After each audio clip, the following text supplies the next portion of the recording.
Steve, welcome back. It's Thank nice to see you. If it's not too personal, how was your experience with COVID? It wasn't bad. I was feeling symptoms on the way over to Game 4 on the drive over.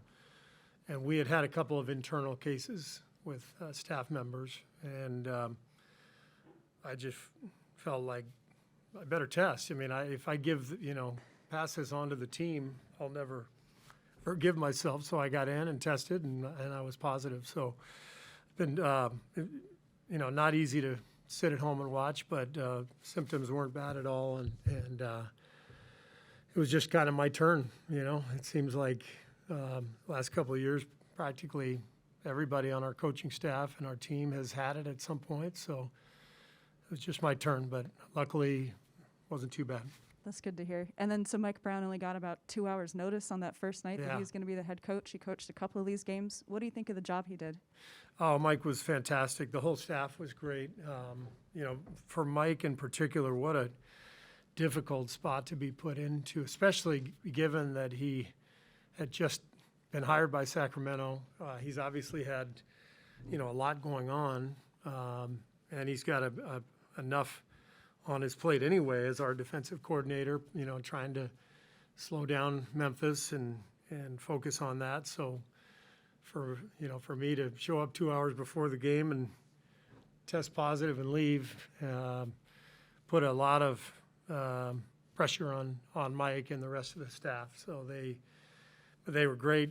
Mike's done this before, not only replacing me a few years ago, but obviously sitting in that seat for 8 or 10 years as a head coach himself. So he did a phenomenal job. Let's go to Ann Killian. Go ahead, Ann. Hey, Steve, could you just tell us a little bit about your experience of having to sit at home and watch these games that all kind of had their own storyline, and I'm sure were agonizing for you at times, and how did you communicate with Mike? Like, were you guys communicating right up until tip-off and then right afterwards, or how did that communication go? So Mike and I talked several times a day, or texted. We were in constant communication. I left him alone, during the game or even a couple hours before the game. And the main thing I told him was he had to follow his gut. He couldn't sit there and, think, what would I do? He needed to follow his own instinct, and the staff had to collaborate and do whatever they felt was necessary, because they're the ones who were there in the fight, while I'm on the couch at home. So we had all those discussions. I had a Zoom with the players before shoot-around of Game 6. So I was able to stay in touch with guys, both on the staff and on the team. But it was definitely very strange sitting at home and not being able to be part of it. Anthony Slater, go ahead. Yeah, what did you think of I guess, when you were watching the Game 5 blowout and that result, which was kind of, I guess, a stunning result, and then also, I guess, what did you think of Game 6? Well, I knew that Game 5 was going to be really difficult because, Memphis has a great team. They've had a great season. This was not a series where you go up 3-1 and you feel like, all right, the other team is done. Like, I never had that feeling. So going home for them was going to be a huge energy boost. And honestly, my feeling going in was we cannot chase this game, and it worked out better, honestly, to lose by 50 than had we lost by 5 and Steph and those guys had played 38, 40 minutes. I think it woke us up a little bit too, and it put the edge back in our game. I think our guys were ready for Game 6, and they showed that with their intensity and rebounding and maybe some of the turnovers too. Maybe we were a little over anxious, but I think this was a series that was every bit as tough as we expected it to be, given how good Memphis is. I just quickly, was Otto Porter able to do anything today, or just kind of what's his status? He did not do anything on the court, but most of the high minutes guys didn't do much on the court, if anything. Our lower minutes guys just finished a scrimmage. Some guys got shots up. Otto was on the bike, but I talked to him. He said he's feeling better, and we're hopeful that he'll be able to play game one. Connor Letourneau, go ahead. Hey, Steve. This is an older group, not just in terms of age, but in terms of temperament, everything they've been through. How different is coaching this group than it was during the dynasty years? I think those teams were on a different level, talent-wise, age-wise. We were clearly the favorites, I think, in pretty much every series we played in that era.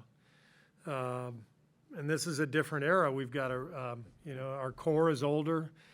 We're more banged up. We got younger guys who maybe haven't been through the fire yet. So I was thrilled just to see Game 6, to see this current iteration of the Warriors kind of go through the crucible, because you have to go through it as a team. You have to feel it. You get deep in the playoffs, and it's what it's all about. And to see Wiggs play such a great game, to see Loon, play as well as he did, dominate the glass, to see guys like Belly and D. Lee come in and make really good contributions. JP, the guys who maybe haven't been through it as much, or if at all.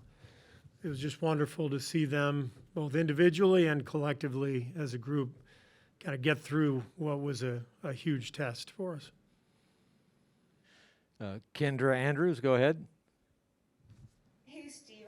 You touched on those turnovers, and I was just wondering what you saw from your team's offense this series, because outside of, I think, Game 3, it kind of felt or looked like the offense struggled to get in any kind of big rhythm throughout this entire series.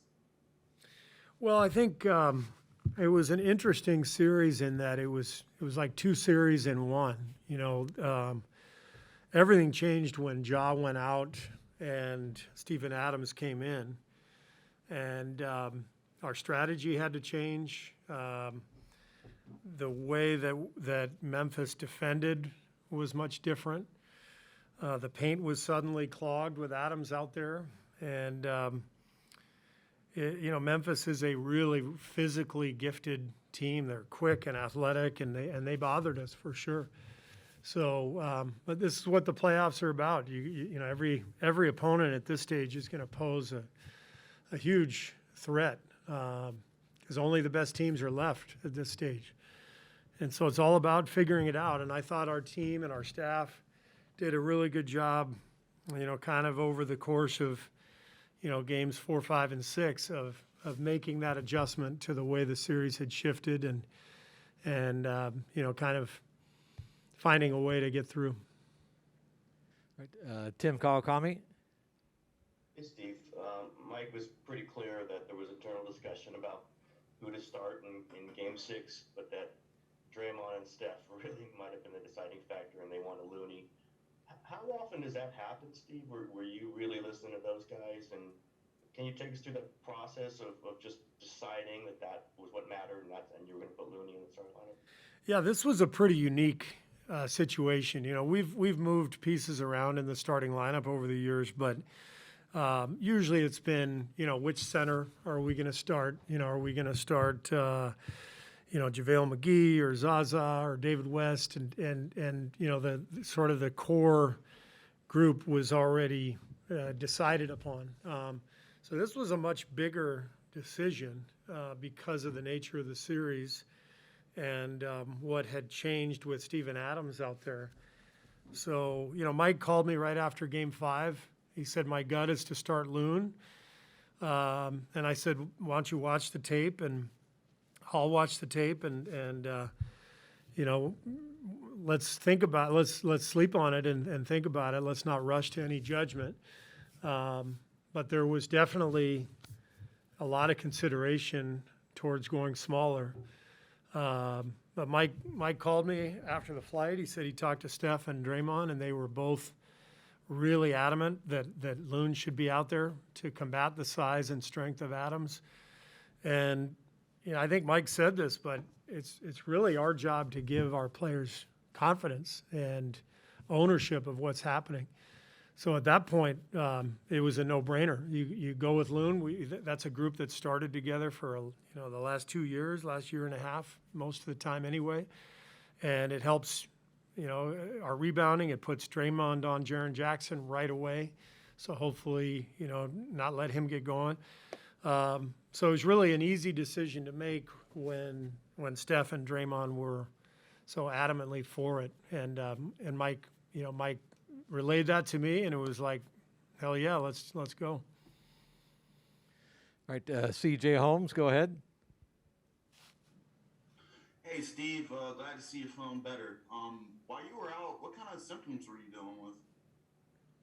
Really wasn't bad, CJ. Just felt like I had a cough and congestion. So the main thing for me was I didn't want to risk getting anybody else sick. So I knew I had to test when I felt some symptoms. As I mentioned, we had a couple of internal cases organizationally, and so once I tested and it came back positive, I just had to get away from the team and protect everybody else. But it really wasn't too bad. So I appreciate you asking, it's good to be back. Mark Haynes, go ahead. Hey, Coach. Since you were at home watching the game, the last few games, were you able to watch Game 6 Clay and Looney from a fan's perspective, and what did you think about him in Game 6?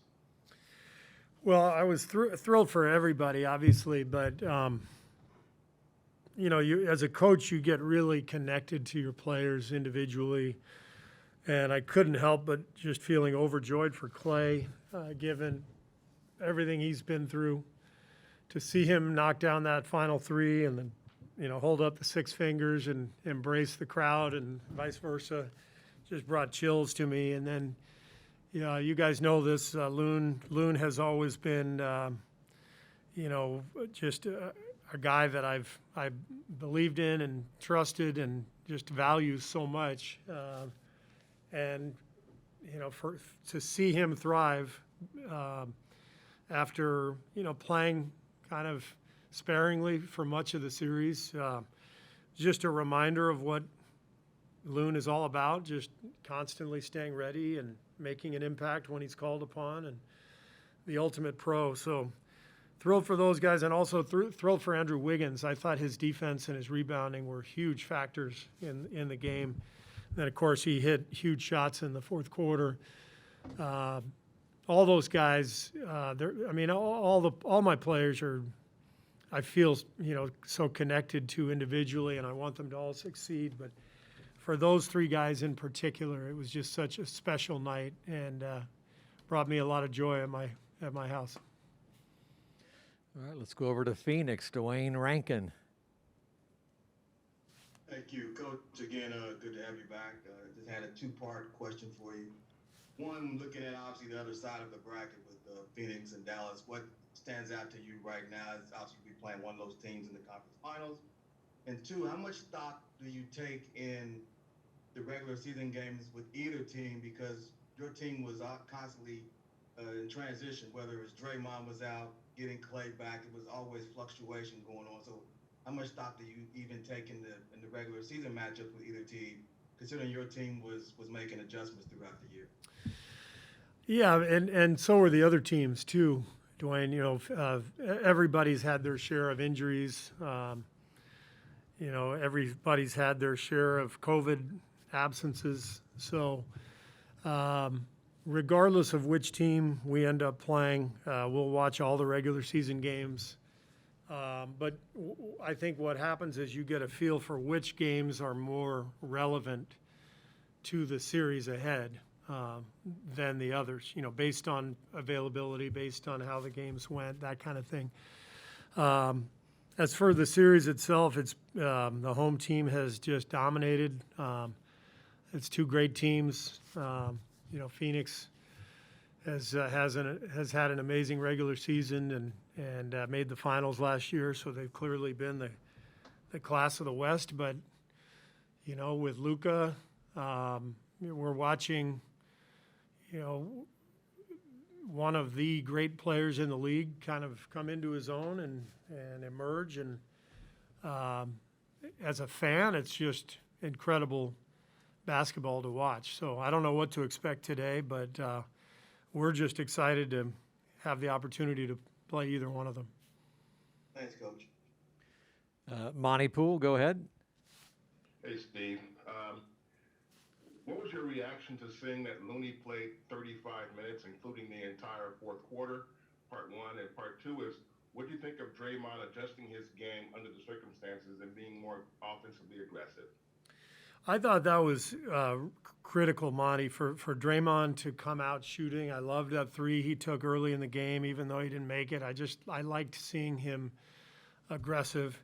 I think Draymond has a comfort level with Loon where, even though on paper, you kind of look at the lack of spacing when the two of them are together. They do have a synergy that allows them to work well together.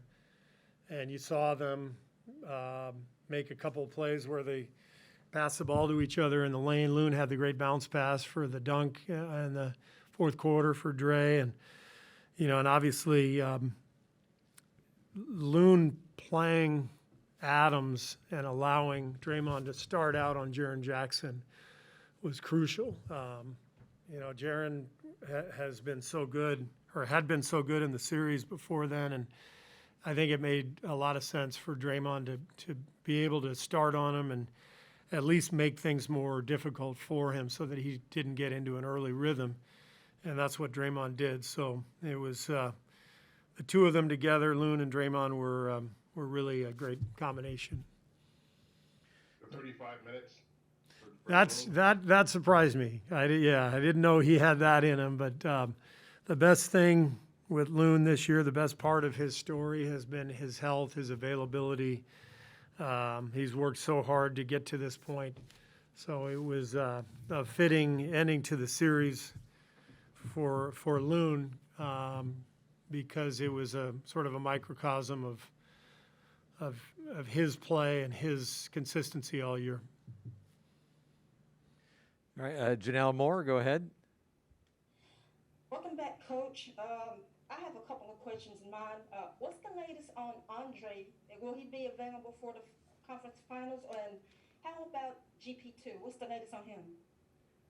I can update Andre. He'll be reevaluated again next Thursday. Okay, how about GP2? Yeah, Gary is coming along well. He won't play, to start out the series, but he's, the good thing with it being an elbow, he's able to do a lot of things on the court. He's able to work his conditioning and his movement.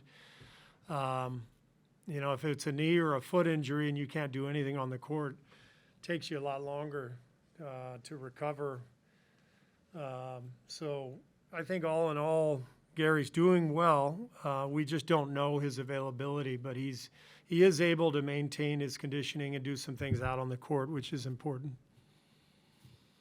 So just quickly, I just want to follow up. You're not ruling him out of the whole conference finals? No, we're not ruling him out for the whole conference finals, but we're not saying he's going to play either. I think it's just it would be a long shot for him to play, but I think it's a possibility. All right, Jason Dumas, go ahead. Hey, Steve, glad you're feeling better.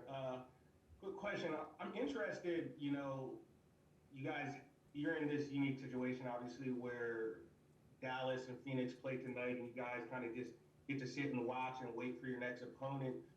do you watch it through a certain lens and, you know, maybe assign certain things to your coaching staff as you guys watch tonight, or do you watch casually and take a deep dive tomorrow? What's that process like? So we have one group of coaches scouting Phoenix, one group scouting Dallas. They're both ready to present the scouting report to the team tomorrow. We also have our advanced scout, Scott Vaughn, here today. He has been to all 6 games in the series. So he has gotten a good look at both clubs. And we're not going to waste energy by, pouring effort into preparation now before Game 7.